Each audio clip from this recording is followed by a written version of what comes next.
काट दिया, उसको हवाई जहाज पर। जी, आज प्रेस कॉन्फ्रेंस किया, क्या उद्देश्य है? जी, आज ये उद्देश्य इसलिए आप लोगों को हमने रिक्वेस्ट किया आने को कि बड़ा विचलित है मन अभी कि जो हो रहा है बिहार में लगातार कत्लेआम सा शुरू हो गया है। आप पिछले कुछ महीनों में देखेंगे तो इतना ज़्यादा वायलेंस तो शायद बिहार में एक वक्त पे होता था, लेकिन अभी फिर से ऐसे होगा कि आप कल तो हॉस्पिटल में जाके अंदर मतलब जैसे सिनेमा चल रहा हो, आप अगर देखेंगे तो ऐसा कैमरा जैसे सीसीटीवी को उस बंदे ने ऐसा कैमरा को ट्रीट किया जैसे उसके लिए कोई रील बना रहा हो, वहाँ जाता हो और मार के।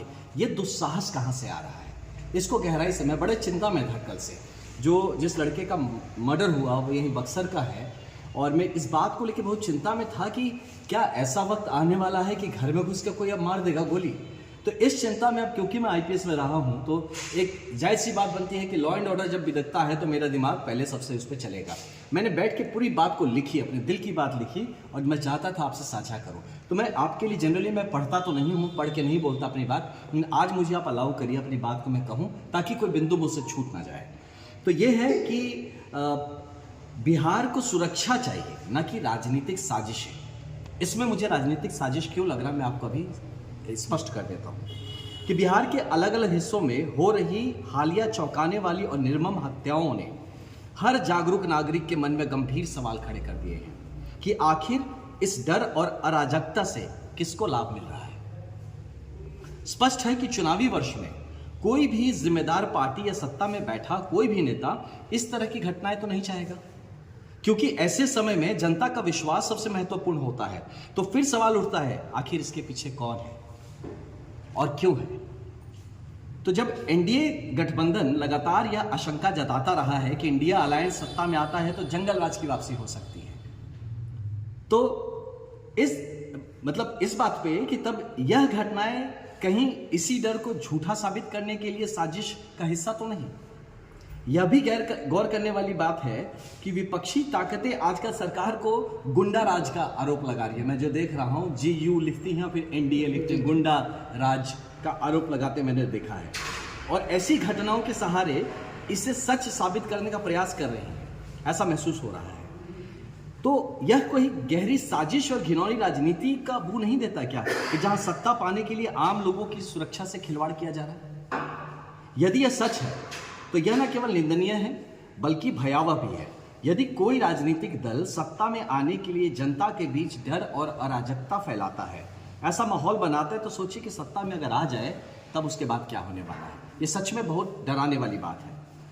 ऐसे समय में बिहार सरकार और पुलिस प्रशासन का यह नैतिक और संवैधानिक दायित्व बनता है कि इसे भीतरी खतरे के रूप में, मतलब इंटरनल सिक्योरिटी थ्रेट के हिसाब से इसको देखा जाए और इसके विरुद्ध युद्ध स्तर पर अभियान चलाया जाना चाहिए।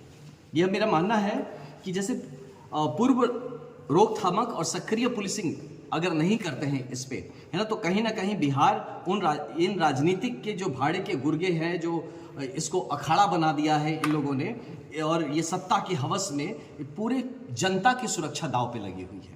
तो बिहार की जनता को देखिए शक्ति प्रदर्शन करवाने की किसी की जरूरत नहीं है। जनता को अपना ताकत दिखाने के लिए मुझे लगता है कि जनता को शांति चाहिए, सम्मान चाहिए, सुरक्षा चाहिए, जीवन चाहिए। यह उनका अधिकार है। किसी भी व्यक्ति की सत्ता की लालसा के आगे इसे बलि नहीं चढ़ाया जा सकता है। अतः इस सार्वजनिक बयान के माध्यम से हम सरकार से यह मांग करते हैं कि राजनीतिक संरक्षण प्राप्त आपराधिक और राष्ट्र विरोधी तत्वों पर कठोर कार्रवाई होनी चाहिए। खुफिया जानकारी आधारित पुलिसिंग के जरिए घटनाओं के रोकने की दिशा में कार्य होना चाहिए। पीड़ित परिवारों को त्वरित न्याय दिलाया जाए और पारदर्शी जांच करना चाहिए। सरकार जनता को लगातार स्पष्ट करे, भरोसा दिखाए, ये जानकारी देकर कि वो ऐसे मुद्दों पे क्या स्टेप उठा रही है, क्या काम कर रही है। बिहार की स्थिति और सुरक्षा सिर्फ एक राज्य का मामला नहीं है, बल्कि राष्ट्रीय एकता और अखंडता से जुड़ा विषय है। लोकतंत्र में सत्ता सेवा के जरिए मिलता है, भय और हिंसा फैलाकर नहीं। बिहार की जनता ये सब देख रही है और इसे भूलेगी नहीं। अब निर्णय और कार्यवाही का समय है।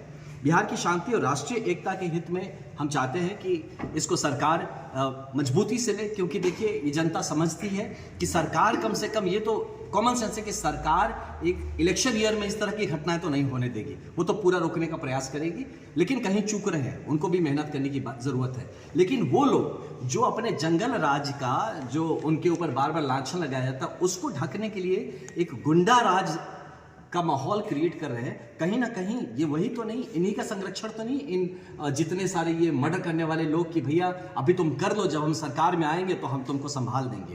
क्योंकि जिस वो जरूरत से आपने देखा होगा कैमरे के आगे कोई गोली चलाता है, ये आसान बात नहीं है, ये बहुत बड़े सवाल उठाता है, पूरे तंत्र में भी सवाल। यहाँ पुलिस को भी अपने ऊपर क्वेश्चन मार्क्स डालने चाहिए, अपने लोगों की ब्रीफिंग होनी चाहिए। मुझे लगता है कि ऐसे लोगों को चिन्हित करने की जरूरत है और प्रिवेंटिव स्ट्राइक करने की जरूरत है, प्रिएम्प्टिव स्ट्राइक करने की जरूरत है कि इसके पहले कि वो गोली चलाए। पुलिस के पास भी बंदूक है, जो कार्यवाही करनी हो वो करे। अब ये वक्त है कि जनता को ये महसूस करवाया जाए कि आप अपनी राजनीतिक लड़ाई में जनता का बलि नहीं चढ़ाएंगे। और इसी के खिलाफ आवाज उठाने के लिए मैं आप लोगों से रिक्वेस्ट किया, आप लोगों के बीच इस बात को रखा और ये चाहते हैं कि हर आदमी इस बात का समझदारी के साथ इस बात को समझे कि ये सिर्फ दिखने वाला कानून व्यवस्था का प्रॉब्लम नहीं है, इसमें एक राजनीतिक षड्यंत्र का बू आ रहा है। सर कुछ